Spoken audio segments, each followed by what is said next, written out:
అలాంటి ఆత్మ వచ్చేస్తుంది మనకి. చదవాలి అనిపిస్తుంది, వింటే వినాలి అనిపిస్తుంది. ఎందుకంటే మన మన హృదయంలో దేవుడు తన ఆత్మను పెట్టాడు కాబట్టి అదేంటి ఎల్లప్పుడూ దేవుని కోరుకుంటుంది. మానవుడు శరీరంగా దేవుణ్ణి కోరుకోడు. ఈ శరీరము భూ సంబంధమైనది, ఈ ఆత్మ దేవుని సంబంధమైనది. ఇది మీరు గుర్తుపెట్టుకోండి. మీకు బలమైన శత్రువు ఎవరంటే మీ శరీరమే మీ శత్రువు. హల్లెలూయా. ఈ శరీరం ఎప్పుడు భూ సంబంధమైన విషయాలు ఆలోచిస్తుంది. అది దానికి ఎన్ని అవసరాలు ఉన్నాయి. దానికి నిద్ర కావాలి, భోజనం కావాలి, దానికి అన్నీ కావాలి. దానికి ఏంటంటే ఎందుకంటే మట్టి నుంచి దేవుడు తయారు చేశాడు శరీరాన్ని.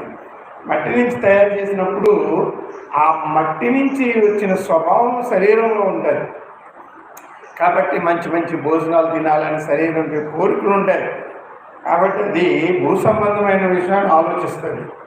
అందుకే